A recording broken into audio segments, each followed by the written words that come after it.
आज मैं जिस टॉपिक पे बात करने वाला हूँ उसके बाद हो सकता है कमेंट सेक्शन में मुझे कुछ बुरा सुनने को भी मिले, क्योंकि आज मैं बात करूँगा कि कोचिंग की रियलिटी क्या है। आज के समय में कोचिंग इतनी बड़ी बड़ी इंडस्ट्री बनी जा रही है, इसकी रियलिटी है क्या कि बच्चे इसमें फंसते ही जा रहे हैं। बहुत बच्चे अभी आपका रिजल्ट आएगा, जैसे 10th का रिजल्ट आएगा, बहुत सारी कोचिंग आएंगी, उनका मैं नाम नहीं ले रहा, वो आप भी अच्छी तरह जानते हो, मैं भी अच्छी तरह जानता हूँ कौन कौन सी कोचिंग आएंगी कि कहीं से पढ़ लो, सिलेक्शन यहीं से होगा, ऐसे करके टैग लेके आएंगे। वो क्या सिखाएंगे आपको? सपने दिखाएंगे, किसके?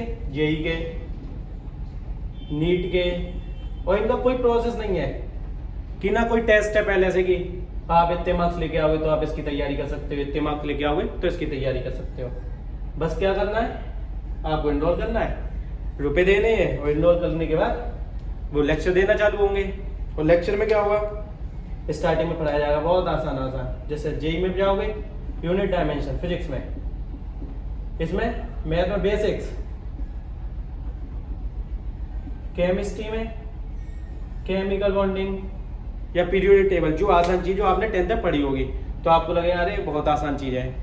मैं आपको ये नहीं कह रहा कि कोई चीज कठिन है, कठिन कोई चीज नहीं होती, पर आपको खुद ध्यान रखना है, क्योंकि कोई भी आए, कॉमर्स वाला आएगा उसके लिए सीए फाउंडेशन, हर बैच आएंगे, हर बच्चे के लिए बैच आएगा कुछ ना कुछ, पर आपको अपने अकॉर्डिंग देखना है कि हम किस लायक हैं, हम क्या कर सकते हैं, हमें कितना आता है, हर चीज पर फोकस रखना है। ये इंडस्ट्री की रियलिटी है। आप अगर 9th 10th भी पढ़े होगे तो आपने भी उसके लिए कहीं ना कहीं बैच लिया होगा, अगर ऑफलाइन नहीं पढ़े होगे। आज जो कंपनी कहती थी कि हम फ्री में पढ़ाने आए हैं, वो कई 1000 करोड़ की कंपनी बन गई आज। आप खुद देख रहे हो क्या होता है, जब एंड टाइम आता है कंट्रोवर्सी कर लेते हैं। कंट्रोवर्सी में किसका लॉस होता है? स्टूडेंट्स का। गेन किनका होता है? कंपनी और टीचर्स का। फ्री में कोई पढ़ाने आया ही नहीं है। ये कहते हैं कि ये डिस्काउंट, वो डिस्काउंट, डिस्काउंट देने की जरूरत कहाँ पड़ रही है? आप कोर्स सबके लिए सस्ता कर दो। कोर्स सस्ता करना मेन नहीं है, उनका प्रॉफिट मेन है। तो मैं आपको एक एडवाइस अपनी तरफ से देना चाहूंगा, अगर आप किसी भी सिलेक्शन में जाना चाह रहे हो, जेई, नीट, कोई भी इंडस्ट्री, कोई भी कोचिंग में जाना चाह रहे हो, जाओ, कोई दिक्कत नहीं है, पर पहले आप अपना कैलिबर देखो।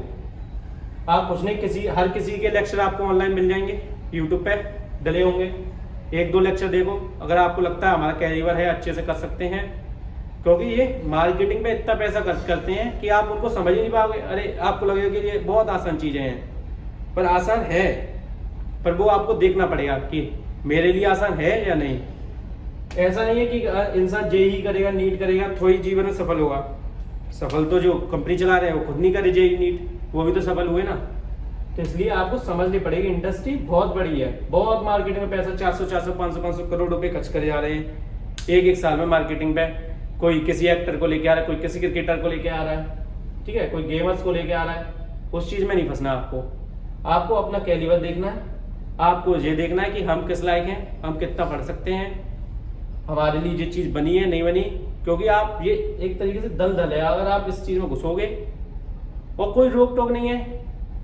एक रैंक आ रही है, रैंक 1, वो इस कोचिंग से भी आ रही है, इस कोचिंग से आ रही है। एक बंदा 4 कोचिंग में होर्डिंग्स पे लगाए, क्या है, बच्चे की भी रैंक लाता है वो मेहनत करके, वो भी जहां से पैसा मिलता है वो उधर चले जाता है।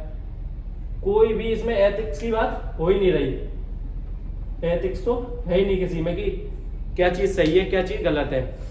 मैं फिर से एक बार बता दूं कि आपको अपने हिसाब से लेनी है, जो भी चीज कोर्स वगैरह पढ़ना है, कोई दिक्कत नहीं है, पढ़ो, पर अपना सोच के।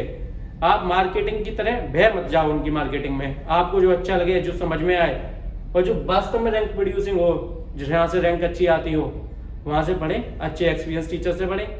कुछ हैं जिनने अपने ले लिया कि हम इस कोचिंग को आगे बढ़ाएंगे, तो उनकी टीचर ओजी टीचर्स आ रहे हैं आजकल मार्केट में। अरे ओजी टीचर्स तो पहले भी थे, पर रैंक पता नहीं कहाँ से आ रही थी इतने सालों से। तो आप उन चीज़ों को ध्यान रखना, आप फोकस करो अपनी